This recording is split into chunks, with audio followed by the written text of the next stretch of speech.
L'ignorance est la mère de tous les maux, hein, l'a dit Rabelais. Alors aujourd'hui, nous allons parler d'un thème vite fait. C'est un abonné qui me pose la question de savoir au fait quel est le meilleur thé à consommer. Et puis, est-ce qu'il y a des heures phares? Quels sont ses bienfaits dans l'organisme? Alors, si tu me retrouves pour la première fois à travers cette vidéo, je suis Mister Ngound, spécialiste en hygiène alimentaire des pathologies. Je suis médecin, nutrithérapeute. Je consulte dans plusieurs centres hospitaliers. Je consulte également en ligne via la téléconsultation.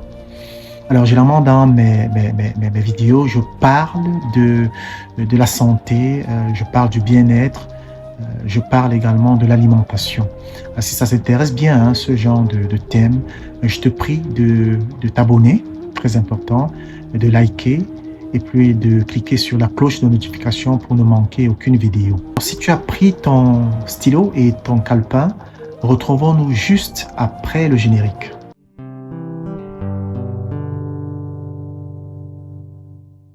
Alors, le meilleur thé contient des alcaloïdes, parmi lesquels les théines, qu'on retrouve très souvent en Extrême-Orient et très peu en Afrique. Hein. Et ils sont très riches en antioxydants. Ils sont aussi riches en polyphénol. Le polyphénol, ce sont ces substances-là, antioxydantes, bien évidemment, qui aident à freiner ou alors à bloquer le processus de vieillissement des cellules. Alors, les meilleurs thés sont riches en antioxydants. Hein. Il faut un peu que je précise, c'est quoi les antioxydants? Bon, pour dire plus simple, ce sont ces substances-là qui freinent la dégradation des cellules. On va prendre un exemple. Lorsque vous prenez une pomme coupée en deux, vous allez remarquer qu'après quelques minutes, il brunit. Alors, quand il brunit, on dit qu'il oxyde. Alors, il oxyde. Alors, ça veut dire tout simplement qu'il vieillit. Alors, il vieillit parce qu'il est au contact de l'air et autres. Donc, on a dans ces substances-là, ces antioxydants qui vont bloquer le processus de vieillissement. Alors, parmi les meilleurs thés, on peut avoir le thé blanc, on a le thé vert, on a le thé noir. Pourquoi?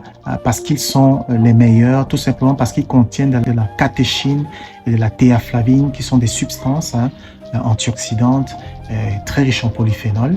Et maintenant, pourquoi est-ce qu'il faut consommer le thé?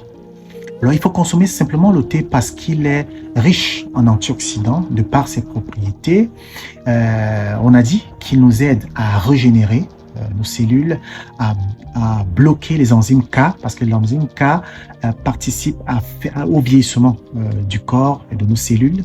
Donc, le thé va, pendant qu'on le consomme, si on prend pour habitude de consommer le thé très souvent, vous allez remarquer que nous allons rajeunir naturellement. La peau également devient plus fraîche. Nous avons le blanc des yeux beaucoup plus foncé. Et puis, on est beaucoup mieux requinqué. Alors maintenant, il y a des thés à ne pas consommer le soir et des thés à privilégier avant de dormir. Alors, ce que je pourrais te conseiller comme meilleur thé à consommer, surtout le soir.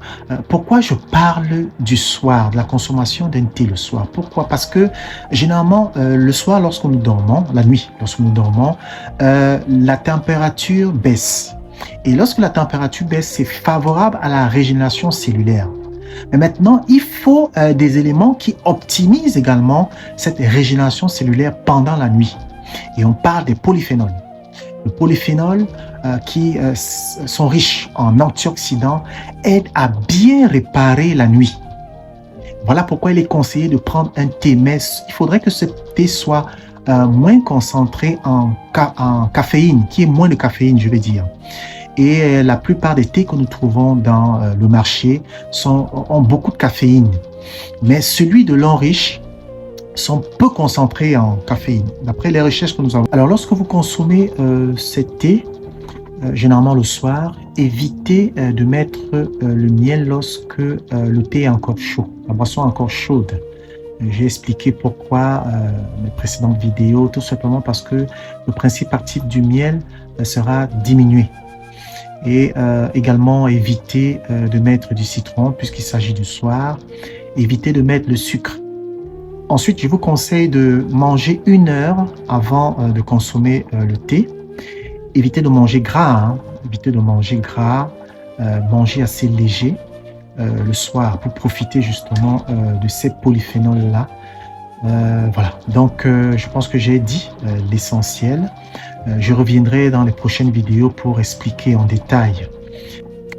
Alors, si tu as été intéressé par tout ce qui a été dit au cours de cette vidéo, je t'invite à t'abonner, à cliquer sur la cloche de notification et à liker pour ne manquer aucune vidéo que je vais dorénavant poster pour toi. Vraiment, porte-toi bien et à plus.